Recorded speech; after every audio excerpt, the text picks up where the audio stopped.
Hi friends, ಎಲ್ರಿಗೂ ನಮಸ್ಕಾರ. ಪ್ರೀತಿಯಿಂದ ಕಲಾ ಚಾನಲ್ಗೆ ಎಲ್ಲರಿಗೂ ಸ್ವಾಗತ ಸುಸ್ವಾಗತ.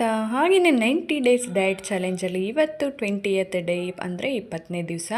ಹಾಗಾಗಿ ಆ್ಯಸ್ ಯೂಶ್ವಲ್ ಬೆಳಗ್ಗೆನೇ ಅರ್ಲಿ ಮಾರ್ನಿಂಗ್ ಒಂದು ಅರ್ಧ ಲೀಟ್ರ್ ಬಿಸಿ ಬಿಸಿ ನೀರನ್ನು ಕುಡಿದ್ಬಿಟ್ಟು ಈಗ ನಾನೇನಪ್ಪ ಅಂತ ಹೇಳಿದ್ರೆ ಒಂದು ಗೋಲ್ ಇಟ್ಕೊಂಡಿದ್ದೀನಿ. ಪರ್ ಡೇ 15,000 ಸ್ಟೆಪ್ಸ್ನ ರೀಚ್ ಮಾಡಲೇಬೇಕು ಅಂತಂದ್ಬಿಟ್ಟು ಆದಷ್ಟು ಟ್ರೈ ಮಾಡ್ತೀನಿ. ಒಂದೊಂದು ದಿವಸ ಆಗುತ್ತೆ, ಒಂದೊಂದು ದಿವಸ ಆಗೋದಿಲ್ಲ. ಹಾಗಾಗಿ ಇವತ್ತು ಬಂದುಬಿಟ್ಟು 1 ಅವರ್ ಅಟ್ಲೀಸ್ಟ್ 1 ಅವರ್ ವಾಕಿಂಗ್ ಆದರೂ ಮಾಡಬೇಕು ಅಂತೇಳ್ಬಿಟ್ಟು ಮಾಡ್ಕೊಂಬಂದ್ಬಿಟ್ಟು 6,520 ಸ್ಟೆಪ್ಸ್ ಆಯಿತು. ಹಾಗೆಯೇ ಸ್ವಲ್ಪ ಎಕ್ಸಸೈಸನ್ನು ಮಾಡಿಕೊಂಡೆ. ಅದೆಲ್ಲ ಈ ಸ್ಟೆಪ್ಸಲ್ಲೇನು ಆ್ಯಡ್ ಆಗೋಲ್ಲ. ಈಗ ನಾನು ವರ್ಕೌಟು ವಾಕಿಂಗ್ ಎಲ್ಲ ಮುಗಿಸ್ಕೊಂಡು ಬಂದಾದ ನಂತರ ಈಗ ಒಂದು ಹೆಲ್ತಿ ಡ್ರಿಂಕ್ನ ಪ್ರಿಪೇರ್ ಮಾಡ್ಕೊತಾ ಇದ್ದೀನಿ. ಈಗ ಸ್ವಲ್ಪ ಕೊತ್ತಂಬರಿ ಸೊಪ್ಪು ಹಾಕ್ಕೊಂಡು ಉಪ್ಪು ಹಾಕ್ಕೊಂಡಿದ್ದೀನಿ. ಈಗ 2 ಬೆಟ್ಟದ ನೆಲ್ಲಿಕಾಯಿನ ಸಣ್ಣದಾಗಿ ಹೆಚ್ಕೊಂಡ್ಬಿಟ್ಟು ತೊಗೊಂಡು ಅದಕ್ಕೆ ಸ್ವಲ್ಪ ನೀರನ್ನು ಹಾಕ್ಕೊಂಡು ಚೆನ್ನಾಗಿ ನುಣ್ಣಗೆ ರುಬ್ಕೋಬೇಕು. ಯಾಕೆ ಅಂತ ಹೇಳಿದ್ರೆ ಇದು ಚಿಕ್ಕ ಜಾರಲ್ಲಿ ಚೆನ್ನಾಗಿ ನುಣ್ಣಗಾಗುತ್ತೆ. ನಾನು ಸೋಸೋದ್ರಿಂದ ಪೂರ್ತಿ ಫೈನ್ ಪೇಸ್ಟ್ ಮಾಡ್ಕೊತೀನಿ. ಈ ಥರ ನುಣ್ಣಗೆ ರುಬ್ಕೊಳ್ಳೋದ್ರಿಂದ ಚಿಕ್ಕ ಚಿಕ್ಕ ಪಾರ್ಟಿಕಲ್ಸನ್ನು ಸಹ ಸೋಸಿದಾಗ ಜ್ಯೂಸ್ ಒಳಗಡೆ ಬಂದುಬಿಡುತ್ತೆ. ನೋಡಿರಿ, ಜಾಸ್ತಿ ವೇಸ್ಟ್ ಅನ್ನೋದು ಬರೋದಿಲ್ಲ ಆವಾಗ. ಹಾಗಾಗಿ ಈ ಥರ ಸೋಸ್ಕೊಂಡಾದ ನಂತರ ಹಂಗೆ ಕುಡಿಯೋರು ಬೇಕಂದರೆ ಅಭ್ಯಾಸ ಮಾಡ್ಕೊಂಡಿದ್ರೆ ಹಂಗೇನೂ ಕುಡಿಬೋದು, ಪರವಾಗಿಲ್ಲ. ನನಗಾಗೋದಿಲ್ಲ, ಹಾಗಾಗಿ ನಾನು ಸೋಸ್ಕೊಂಡೇ ಕುಡಿತೀನಿ. ಅದಕ್ಕೆ ನಮಗೆ ಎಷ್ಟು ಬೇಕೋ ಅಷ್ಟು ಖಾರ ನೋಡಿಕೊಂಡು ಸ್ವಲ್ಪ ಪೆಪ್ಪರ್ ಪುಡಿಯನ್ನು ಸೇರಿಸ್ಕೊಂಡು ಚೆನ್ನಾಗಿ ಮಿಕ್ಸ್ ಮಾಡ್ಕೊಂಬಿಟ್ಟು ಕುಡಿದ್ರೆ ಹೆಲ್ದಿ ಡ್ರಿಂಕು ರೆಡಿ ಆಗೋಯಿತು. ಈ ಥರ ಆದಷ್ಟು ಸಹ ಹೆಲ್ದಿ ಡ್ರಿಂಕನ್ನು ಕುಡಿಯೋದಕ್ಕೆ ಟ್ರೈ ಮಾಡಿ.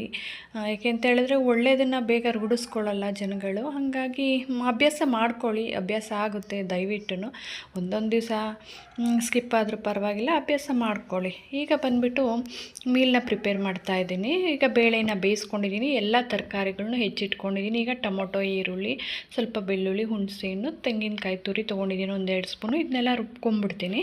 ಈಗ ಬೇಳೆ ಬೆಂದಿರೋ ಬೇಳೆ ಜೊತೆಗೆ ಎಲ್ಲ ತರಕಾರಿಗಳನ್ನ ಸೇರಿಸ್ಬಿಟ್ಟು ಈಗ ನಾನು ಮನೆಯಲ್ಲೇ ಮಾಡಿರ್ತಕ್ಕಂಥ ಒಂದು 3 ಟೀ ಸ್ಪೂನಷ್ಟು ಸಾರಿನ ಪುಡಿನ ಹಾಕ್ಕೊಂಡಿದ್ದೀನಿ. ರುಚಿಗೆ ತಕ್ಕಷ್ಟು ಉಪ್ಪು, ಇದೆಲ್ಲ ರುಬ್ಕೊಂಡಿರ್ತಕ್ಕಂಥ ಮಸಾಲೆಯನ್ನು ಸೇರಿಸ್ಕೊಂಡು ನಮಗೆ ಎಷ್ಟು ಬೇಕೋ ಕನ್ಸಿಸ್ಟೆನ್ಸಿ ನೋಡಿಕೊಂಡಷ್ಟು ನೀರನ್ನು ಹಾಕ್ಕೊಂಡು ಚೆನ್ನಾಗಿ ತರಕಾರಿ ಬೇಯೋವರೆಗೂ ಬೇಯಿಸ್ಕೊಂಬಿಟ್ರೆ ಸಾಂಬಾರು ರೆಡಿಯಾಗಿ ಹೋಗುತ್ತೆ. ನಾನು ಹಂಗೇ, ಏಕೆ ಅಂತ ಹೇಳಿದ್ರೆ ಹಿಂದಿನ ದಿವಸ ಸ್ವಲ್ಪ ಕಡಿಮೆ ತೊಗೊಂಡಿದ್ದೆ, ಪ್ರೋಟೀನ್ ಜಾಸ್ತಿ ತೊಗೊಂಡು ಸ್ವಲ್ಪ ಊಟನೂ ಕಾರ್ಬೋಹೈಡ್ರೇಟ್ ಏನೂ ತೊಗೊಂಡೇ ಇರಲಿಲ್ಲ ಇನ್ನು ಲಾಸ್ಟ್ ವಿಡಿಯೋದಲ್ಲಿ ಹಿಂದಿನ ದಿವಸ. ಹಾಗಾಗಿ ರಾತ್ರಿ ಮೀಲ್ನ ಸ್ಕಿಪ್ ಮಾಡಿಬಿಟ್ಟಿದೆ. ಹಾಗಾಗಿ ತುಂಬ ಹೊಟ್ಟೆ ಹಸಿವಾಗಿತ್ತು. ಏಕೆಂದರೆ ವಾಕಿಂಗು ಎಕ್ಸಸೈಸ್ ಎಲ್ಲ ಮಾಡಿರ್ತೀನಲ್ವ. ಹಾಗಾಗಿ ಬೆಳಗ್ಗೆನೇ ಒಂದು ಸ್ವಲ್ಪ ಹೆವಿ ಬ್ರೇಕ್ಫಾಸ್ಟ್ ತೊಗೊಳ್ಳೋಣ ಅಂತೇಳ್ಬಿಟ್ಟು ಹಂಗಾಗಿ ಏನು ಮಾಡಿದೆ, ಇವತ್ತು ಮುದ್ದೆನ ಮಾಡ್ಕೊಂಬಿಟ್ಟೆ. ಈ ತರಕಾರಿ ಸಾಂಬಾರಿಗೆ ಒಂದು ರಾಗಿ ಮುದ್ದೆನ ಮಾಡ್ಕೊಳ್ಳೋಣ ಅಂತೇಳ್ಬಿಟ್ಟು. ಯಾಕೆ ಅಂತ ಹೇಳಿದ್ರೆ ಇವತ್ತು ಹಸ್ಬೆಂಡ್ ಇರಲಿಲ್ಲ, ಮಕ್ಕಳಿಗೆ ಅನ್ನ ಸಾಂಬಾರು ಸರಿ ಹೋಗುತ್ತೆ, ನನಗೆ ಮುದ್ದೆ ಮಾಡ್ಕೊಳ್ಳೋಣ ಅಂಥೇಳಿ. ಈಗ ಅದಕ್ಕೆ ಒಂದು ಒಗ್ಗರಣೆ ಕೊಟ್ಟರೆ ಸಾಂಬಾರು ರೆಡಿಯಾಗಿ ಹೋಗುತ್ತೆ. ಈಗ ಮುದ್ದೆ ಇಟ್ಕೊಂಡಿದ್ದೀನಿ, ನನಗೊಬ್ಬಳಿಗೆ ಒಂದು ಚಿಕ್ಕ ಮುದ್ದೆ ಮಾಡ್ಕೊಳ್ಳೋಣ ಅಂತೇಳ್ಬಿಟ್ಟು. ಹಾಗಾಗಿ ನಾನು 2 ಬ್ಯಾಲೆನ್ಸ್ ಮಾಡ್ಕೋತೀನಿ. ಈ ಥರ ಹಿಂದಿನ ದಿವಸ ಏನಾದರೂ ಈಗ ಬರೀ ಪ್ರೋಟೀನೇ ತಿಂದ್ಬಿಟ್ಟು ಸ್ವಲ್ಪ ಕಡಿಮೆ ಊಟ ತಿಂದಾಗ, ಏನಾದರೂ ರಾತ್ರಿ ಊಟ ಸ್ಕಿಪ್ ಮಾಡಿದಾಗ ಈ ಥರ ಬೆಳಗ್ಗೆನೇ ಸ್ವಲ್ಪ ಹೆವಿ ಮೀಲ್ನ ತೊಗೋತೀನಿ, ಅಂದರೆ ಬ್ರೇಕ್ಫಾಸ್ಟನ್ನು. ಆಲ್ಮೋಸ್ಟ್ ಆ ಥರ ಇದ್ದಾಗ ನಾನು ಈ ಥರ ಮುದ್ದೆನೇ ತೊಗೋತೀನಿ, ಇಲ್ಲಾಂದರೆ ಜೋಳದ ರೊಟ್ಟಿ ಅಥವಾ ಯಾವುದಾದ್ರೂ ಪಲ್ಯಗಳು ಆ ಥರ ತೊಗೋತೀನಿ. ಇದು ಬಂದುಬಿಟ್ಟು ಸುಮಾರು ಒಂದು 11 ಗಂಟೆಗೆ ಊಟ ಮಾಡ್ಕೊಂಡಿದ್ದೀನಿ. ನಿನ್ನೆ ಮಿಕ್ಕಿರ್ತಕ್ಕಂಥ ಬ್ರೊಕ್ಕೋಲಿ ಮತ್ತು ಸ್ವಲ್ಪ ಕಾಳುಗಳು, ಕಡಲೆಕಾಯಿ ಬೀಜ ಜೊತೆಗೆ ಸಲಾಡು, ಒಂದು ಮುದ್ದೆ, ತರಕಾರಿ ಸಾಂಬಾರು, ರೈಸ್ ಏನು ತೊಗೊಳ್ಳಲ್ಲ. ಇಷ್ಟೇ ನನ್ನ ಬ್ರೇಕ್ಫಾಸ್ಟು. ಹಾಗೆಯೇ ಬ್ರೇಕ್ಫಾಸ್ಟ್ ಆದ ನಂತರ ಮಧ್ಯಾಹ್ನ ಮುದ್ದೆ ತಿಂದಾಗ ತುಂಬ ಲೇಟ್ ಆಗಿಬಿಡುತ್ತೆ, ಹೊಟ್ಟೆ ಹಸಿವಾಗಲ್ಲ. ಹಾಗಾಗಿ ಇದು ಮಧ್ಯಾಹ್ನ ಒಂದು 3 ಗಂಟೆ 4 ಗಂಟೆಗೆ ಮಾಡ್ಕೊತಾ ಇದ್ದೀನಿ.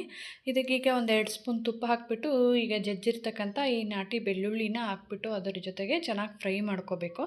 ಈಗ ಅದಕ್ಕೆ ಸ್ವಲ್ಪ ಈರುಳ್ಳಿ, ಹೆಚ್ಚಿರ್ತಕ್ಕಂಥ ಸಣ್ಣ ಈರುಳ್ಳಿ, ಮತ್ತು ಬಂದುಬಿಟ್ಟು ಒಂದು ಚೂರು ಅರಿಶಿನ ಪುಡಿನ ಹಾಕ್ಕೊಂಡ್ರೆ ಬೇಗ ಈರುಳ್ಳಿ ಸಾಫ್ಟ್ ಆಗುತ್ತೆ. ಹಾಗಾಗಿ ಈಗ ಅದಕ್ಕೆ 1-2 ಟೊಮೊಟೊನ ಹಚ್ಚಿರೋದನ್ನ ಸಣ್ಣದಾಗಿ ಹೆಚ್ಚಿರೋದನ್ನ ಹಾಕ್ಕೊಂಡಿದ್ದೀನಿ.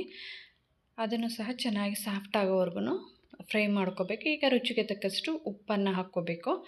ಉಪ್ಪನ್ನು ಹಾಕ್ಕೊಂಬಿಟ್ಟು ಚೆನ್ನಾಗಿ ಫ್ರೈ ಮಾಡ್ಕೋಬೇಕು. ಇದು ಬಂದುಬಿಟ್ಟು ಪೆಪ್ಪರ್ ಚಿಕನ್ ಅಂತೇಳಿ ಮಾಡ್ತಾಯಿದ್ದೀನಿ. ಇದು ತುಂಬಾ ಈಸಿ ಮೆಥಡಲ್ಲಿ ಮಾಡ್ಬೋದು, ಎಲ್ಲ ಬ್ಯಾಚುಲರ್ಸು ಸಹ ಮಾಡ್ಕೋಬೋದು, ತುಂಬಾ ಚೆನ್ನಾಗಿರುತ್ತೆ, ಈಸಿ ಮೆಥಡು. ಈಗ ಅದೇ ಟೊಮೊಟೊ ಈರುಳ್ಳಿ ಚೆನ್ನಾಗಿ ಫ್ರೈ ಆದ ನಂತರ ಈಗ ಒಂದು ಅರ್ಧ kg ಚಿಕನನ್ನು ತೊಗೊಂಡಿದ್ದೀನಿ. ತೊಗೊಂಡು ಅದನ್ನು ಚೆನ್ನಾಗಿ ಫ್ರೈ ಮಾಡ್ಕೋಬೇಕು. ಇದನ್ನು ನಮ್ಮ ಮನೆ ಹಸ್ಬೆಂಡ್ ಇರಲಿಲ್ಲ, ಅದಕ್ಕೋಸ್ಕರ ಮಾಡ್ತಾಯಿದ್ದೀನಿ. ಯಾಕಪ್ಪ ಅಂತ ಹೇಳಿದ್ರೆ ನಮ್ಮ ಮನೆಯಲ್ಲಿ ನಮ್ಮ ಹಸ್ಬೆಂಡ್ ಇದ್ದರೆ ಈ ಚಿಕನ್ನ ತರೋದಕ್ಕೂ ಬಿಡಲ್ಲ, ತಿನ್ನೋದಕ್ಕೂ ಬಿಡಲ್ಲ. ಯಾಕೆಂದರೆ ಅವ್ರಿಗೆ ಈ ಥರ ಬ್ರಾಯ್ಲರ್ ಕೋಳಿ, ಫಾರಮ್ ಕೋಳಿ ಅಂದರೆ ಇಷ್ಟ ಆಗೋದಿಲ್ಲ, ನಮಗೂ ತಿನ್ಸೋದಕ್ಕೆ ಇಷ್ಟ ಆಗಲ್ಲ ಅವರಿಗೆ. ಹಾಗಾಗಿ ಅವರಿದ್ದರೆ ಆಲ್ಮೋಸ್ಟ್ ಅಲ್ಲಿ ನಾಟಿ ಕೋಳಿ ಚಿಕನ್ನು ಮತ್ತು ನಾಟಿ ಕೋಳಿ ಮೊಟ್ಟೆನೇ ನಾವು ಜಾಸ್ತಿ ಯೂಸ್ ಮಾಡೋದು. ಹಂಗಾಗಿ ಅವರಿದ್ದಾಗ ಅದನ್ನು ಮಾಡ್ತೀನಿ. ಈಗ ಬಂದುಬಿಟ್ಟು ಚಿಕನ್ ಸ್ವಲ್ಪ ಫ್ರೈ ಆದ ನಂತರ ಅದಕ್ಕೆ ಸ್ವಲ್ಪ ಪೆಪ್ಪರ್ ಪುಡಿ, ನಮಗೆ ಎಷ್ಟು ಬೇಕೋ ಅಷ್ಟು ಖಾರಕ್ಕೆ ಪೆಪ್ಪರ್ ಪುಡಿ, ಒಂದು ಸ್ಪೂನ್ ಧನಿಯಾ ಪುಡಿ, ಒಂದು ಸ್ವಲ್ಪ ಗರಂ ಮಸಾಲ ಅಂದರೆ ಚಿಕನ್ ಮಸಾಲ ಪುಡಿ, ಒಂದು ಚೂರು ಒಂದು ಚಿಟಿಕೆಯಷ್ಟೇ ಅಚ್ಚ ಖಾರದ ಪುಡಿನ ಹಾಕ್ಕೊಂಡಿದ್ದೀನಿ. ಇದು ಬೇಕಂದರೆ ಹಾಕ್ಕೋಬೋದು, ಬೇಡ ಅಂದರೆ ಸ್ವಲ್ಪ ಹೆಚ್ಚಿಗೆ ಪೆಪ್ಪರ್ ಪುಡಿನೇ ಹಾಕ್ಕೋಬೋದು. ಯಾಕೆಂದರೆ ಇದು ಮೇನ್ಲಿ ಪೆಪ್ಪರ್ ಚಿಕನ್ ಆಗಿರೋದ್ರಿಂದ ಪೆಪ್ಪರ್ ಪುಡಿನೇ ಹಾಕ್ಕೋಬೇಕು. ನಾನು ಇರಲಿ ಅಂತೇಳ್ಬಿಟ್ಟು ಒಂದು ಚಿಟಿಕೆಯಷ್ಟು ಖಾರದ ಪುಡಿನ ಹಾಕ್ಕೊಂಡಿದ್ದೀನಿ, ಅಚ್ಚ ಖಾರದ ಪುಡಿನ. ನೋಡಿರಿ ಇಷ್ಟೇ, ಇದಕ್ಕೆ ಯಾವುದೇನು ರುಬ್ಬೋದಿರಲ್ಲ, ಮಿಕ್ಸಿಲಿ ರುಬ್ಬೋದಿರಲ್ಲ. ಹಾಗಾಗಿ ಈಸಿ ಮೆಥಡಾಗಿ ಇದೆಲ್ಲ ಇನ್ಸ್ಟೆಂಟಾಗಿ ಪೌಡ್ರುಗಳೆಲ್ಲ ಸಿಗುತ್ತೆ. ಅಂದರೆ ಚಿಕನ್ ಮಸಾಲ ಪೌಡ್ರ್ ಇರ್ಬೋದು ಅಥವಾ ಪೆಪ್ಪರ್ ಪೌಡ್ರ್ ಇರ್ಬೋದು, ಧನಿಯಾ ಪುಡಿ ಇರ್ಬೋದು, ಎಲ್ಲನೂ ಇನ್ಸ್ಟೆಂಟಾಗಿ ಪ್ಯಾಕೆಟಲ್ಲಿ ಸಿಗುತ್ತೆ ಬ್ಯಾಚಲರ್ಸ್ಗಳಿಗೆ. ಅವರು ಈ ಥರ ತಂದುಬಿಟ್ಟು ಚಿಕನ್ನ ಶುಂಠಿನೂ ಬೇಕಾಗಲ್ಲ, ಬೆಳ್ಳುಳ್ಳಿ ಜಜ್ಕೊಂಬಿಟ್ರೆ ಸಾಕು. ನೋಡಿರಿ ಈ ಥರ ಎಷ್ಟು ಬೇಕೋ ಆದಷ್ಟು ನೀರು ಹಾಕ್ಬಿಟ್ಟು ಅದು ಬೇಯೋಷ್ಟು ಫುಲ್ಲು ಡ್ರೈ ಆಗೋವರೆಗೂ ಬೇಯಿಸ್ಕೋಬೇಕು.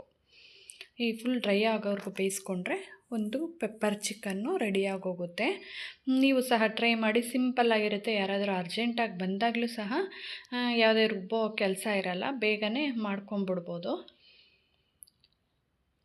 ಹಾಗಾಗಿ ಮಕ್ಕಳಿಗೂ ಅಷ್ಟೇ ಈ ಚಿಕನ್ನೇ ಇಷ್ಟ. ಆದರೆ ನಮ್ಮ ಮನೇಲಿ ಮಾಡೋದಕ್ಕೆ ಬಿಡಲ್ಲ ಈ ಚಿಕನ್ ತಿನ್ನೋದಕ್ಕೆ. ಹಂಗಾಗಿ ಅವ್ರು ಇಲ್ಲದೇ ಇದ್ದಾಗ ಮಕ್ಕಳಿಗೆ ನನಗೆ ಮಾಡ್ಕೊಂಡಿದ್ವಿ.